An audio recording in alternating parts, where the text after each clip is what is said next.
आदाब, मैं हूं आपके साथ अबू हुरैरा और आप देख रहे हैं जेकेएलएच प्राइम डिबेट।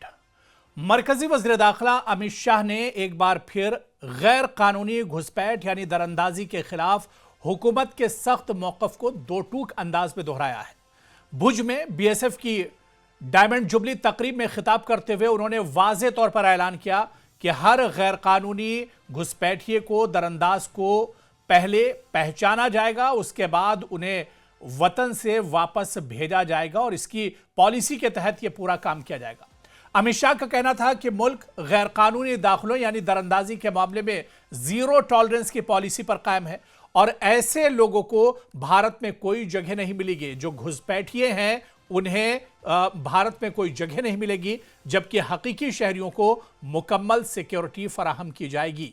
साथ ही उन्होंने अपोजिशन जमातों पर भी इल्जाम लगाया कि वो वोट बैंक की सियासत के लिए गैर कानूनी घुसपैठ को शह दे रही है और वोटर लिस्टों की सफाई की मुखालिफत करके जमहूरी अमल को नुकसान पहुंचा रही है।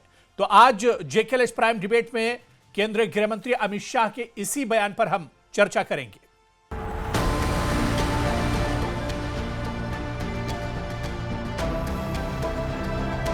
कि हम इस देश में से एक एक घुसपैठिए को चुन चुन कर बाहर निकालेंगे, ये हमारा प्रण।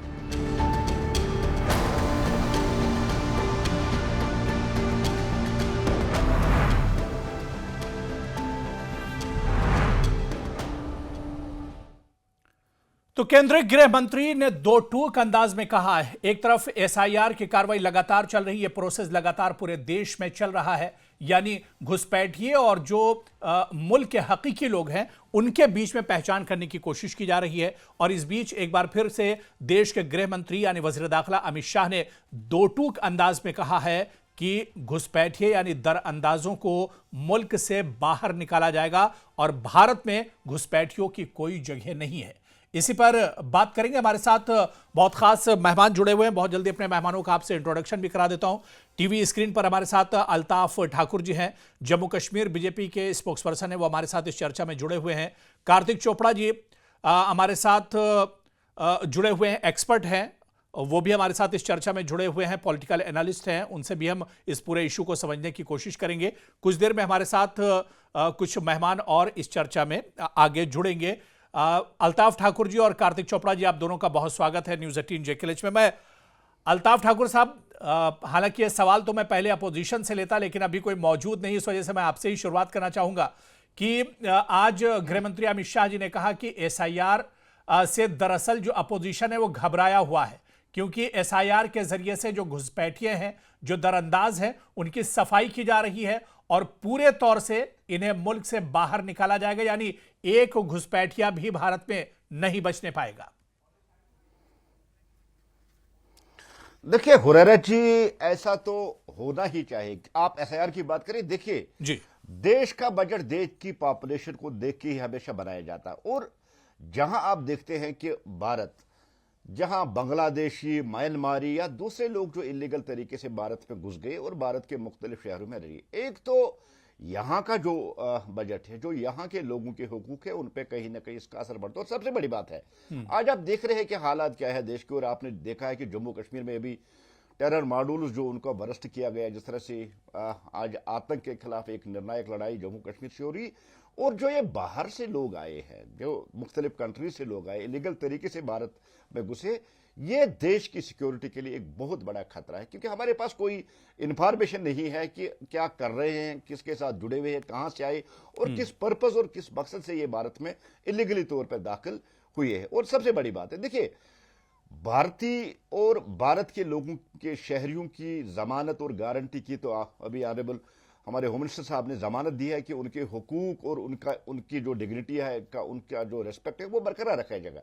लेकिन कहीं ना कहीं देश की सिक्योरिटी और देश की एकता और देश की अखंडता के लिए जो बाहर से ये लोग आए हैं, जो इलीगल तरीके से भारत में दाखिल हुए, चाहे वो म्यांमारी हो, चाहे वो बांग्लादेशी हो, चाहे कहीं और किसी कंट्री से वो लोग आए, वो देश की सिक्योरिटी के साथ साथ देश की इकोनॉमी और देश की जो एक भाईचारा यहां हमेशा रहा है, इसके लिए वो बहुत बड़ा खतरा है। ये बात शाह साहब ने जो अभी कही है, चम साहब ने कही है, इस पे तेजी से कार्रवाई हो भी रही और होनी भी चाहिए। और जो भी इल्लीगल तेजी से हो रही, लेकिन देर से हो रही है भारत में, उनकी पहचान हो। अल्ताफ ठाकुर जी, जिस तरह से आपने कहा कि तेजी से कार्रवाई हो रही है, लेकिन आपको नहीं लगता है साल 2014 से बीजेपी की सरकार है, कहीं देरी नहीं हो गई इस पूरे मामले में? इसमें तो और पहले कदम उठाया जाना चाहिए था।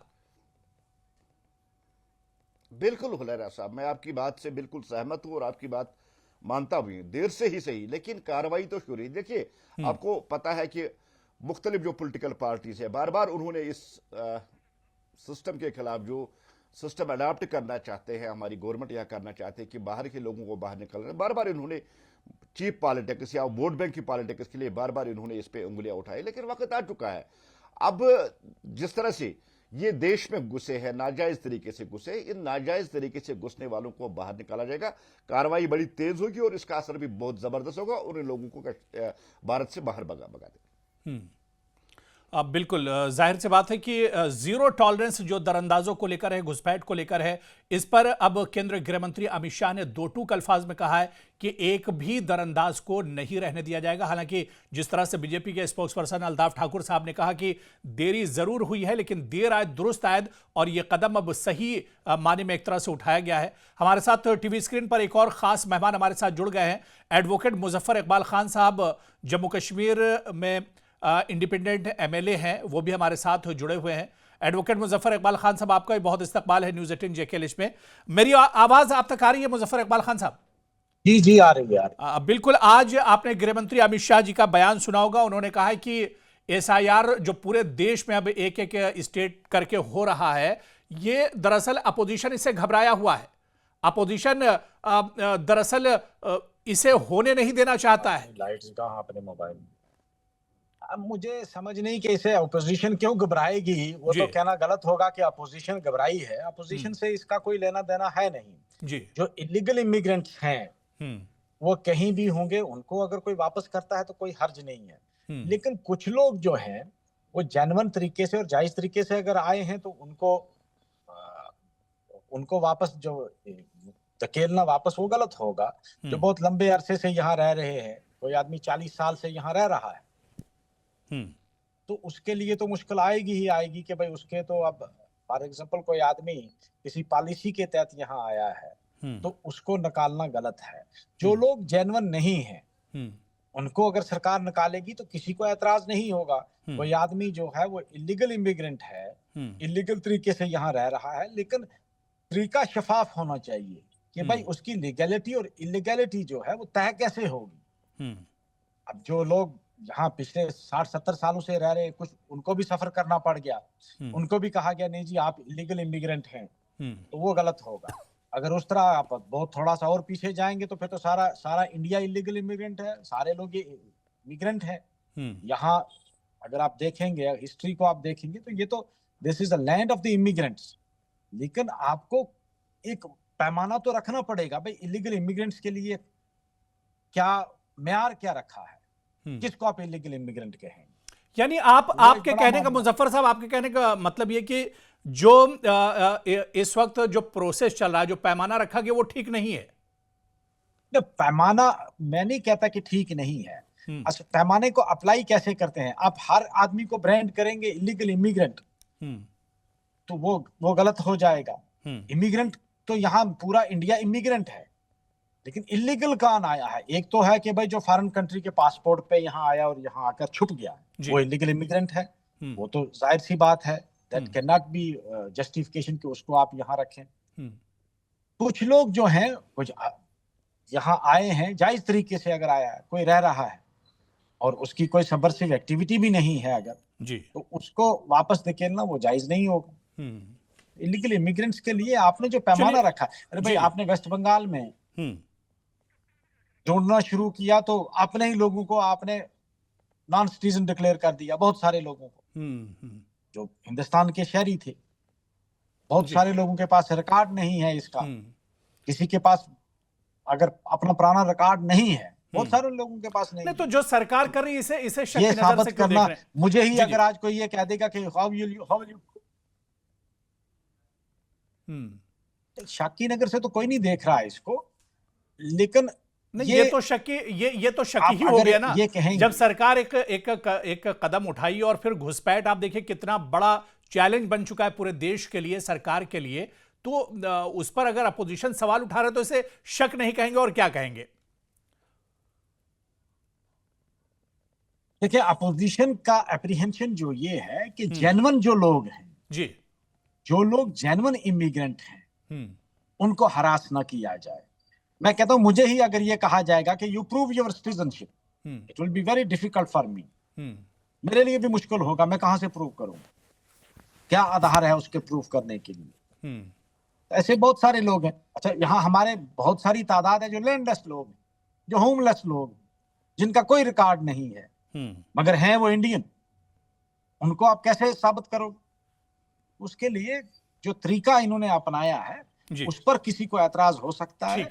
बाकी अगर मंशा ये है कि इलीगल इमिग्रेंट्स नहीं होने चाहिए, नहीं होने चाहिए, हम भी कहते हैं नहीं होने चाहिए। ठीक है, मैं मुजफ्फर साहब दोबारा से आ रहा हूं। मेरे साथ एक और खास मेहमान कपिल सिंह हैं, जो कि जम्मू कश्मीर कांग्रेस के स्पोक्स पर्सन, वो भी हमारे साथ जुड़े हुए हैं। कपिल सिंह, आपका ये सर बहुत स्वागत है न्यूज 18 जेकेएलएच में। कपिल जी, आज गृह मंत्री अमित शाह का आपने बयान सुना होगा। हालांकि इससे पहले बिहार के चुनाव में कई बार दो टूक ये बयान गृह मंत्री ने दिया है कि जो घुसपैठिए हैं, जो दरअंदाज हैं, वो भारत में एक एक करके उन्हें चुन चुन कर निकाला जाएगा। और इस पर कांग्रेस दूसरी तरफ कह रही है, राहुल गांधी जी कह रहे हैं, खड़गे जी कह रहे हैं कि एसआईआर जो है ये गलत है, इसके खिलाफ आंदोलन किया जाएगा।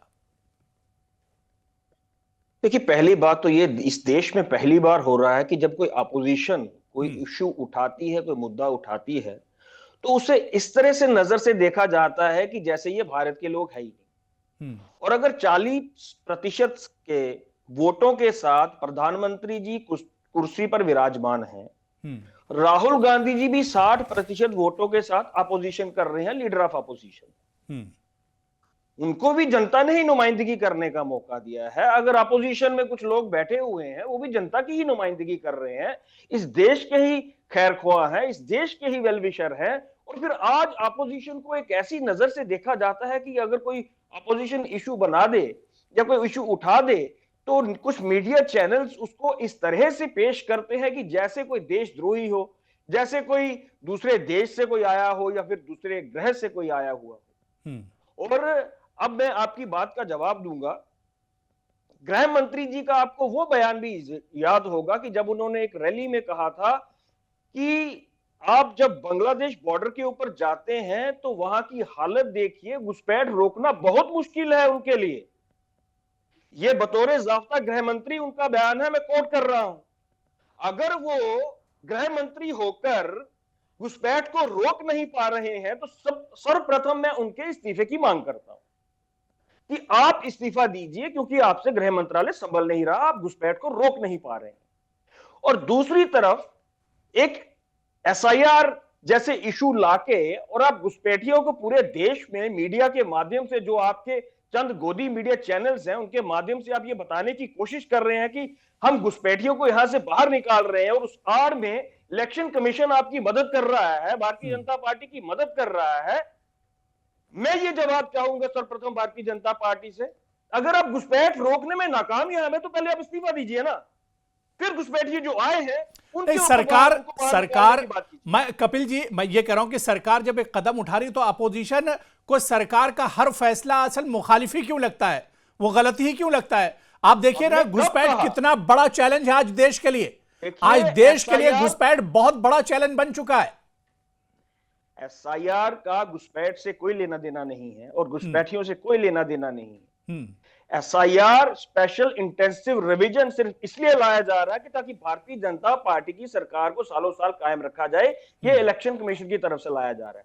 घुसपैठिए यहां पे रहे। अल्ताफ ठाकुर जी, मैं कार्तिक जी आपके पास आ रहा हूं सर। कार्तिक जी मैं आ रहा हूं, उससे पहले अल्ताफ ठाकुर जी क्या सहमत है इससे?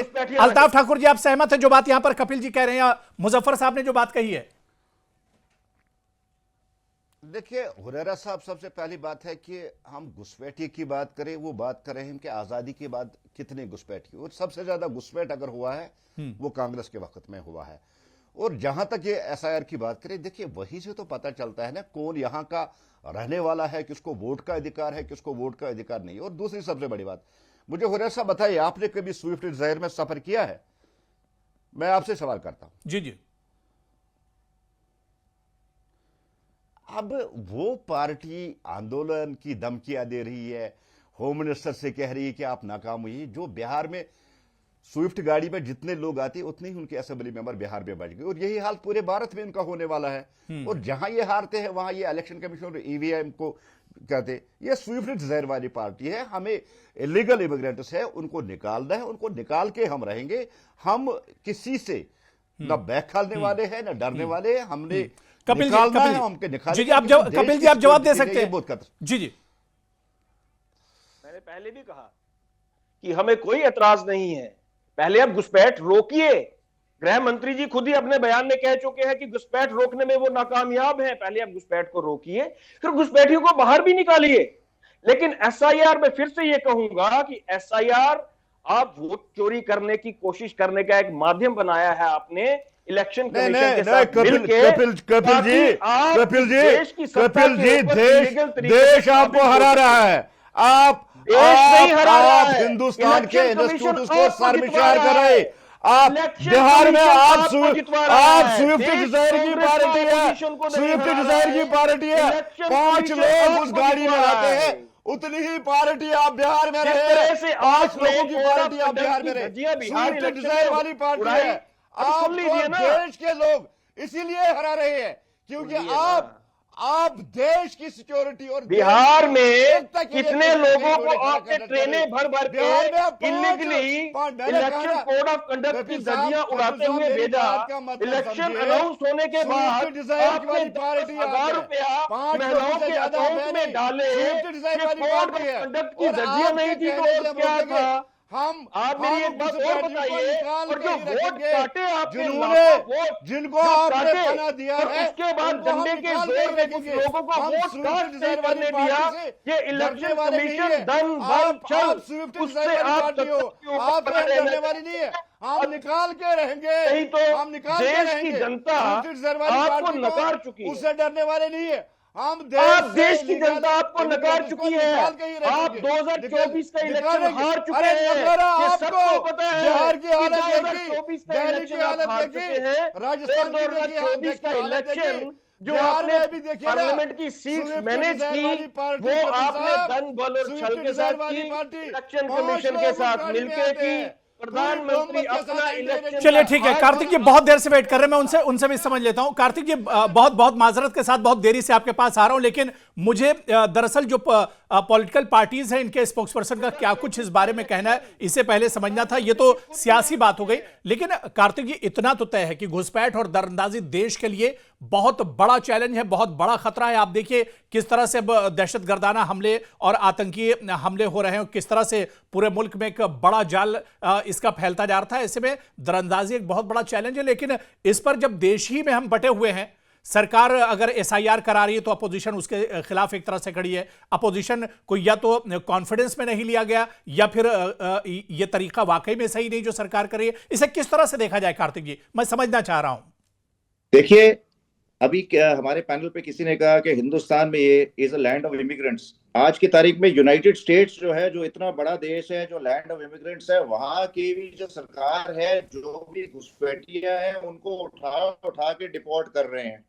नंबर 1, हमारे सदियों फॉर 50 इयर्स एटलीस्ट इन्फिल्ट्रेशन हो रही है हमारे नेपाल से, बांग्लादेश से, नॉर्थ ईस्ट में, और खास करके लोग तमिलनाडु भूल गए हैं। जब श्रीलंका में एलटीटी का पूरा घर था, वहां पे जितने तमिल वहां से उठ के उनको आए तमिलनाडु में, वो भी पिछले 30-40 साल में, वो भी एक इन्वेस्टिगेशन होनी चाहिए कि पिछले 40 साल में 80 के दशक और उसके बाद इलीगल तमिल इमिग्रेंट्स है वो कहां से आए हैं, वो कैसे बचे हैं, उनके क्या लिंक्स हैं।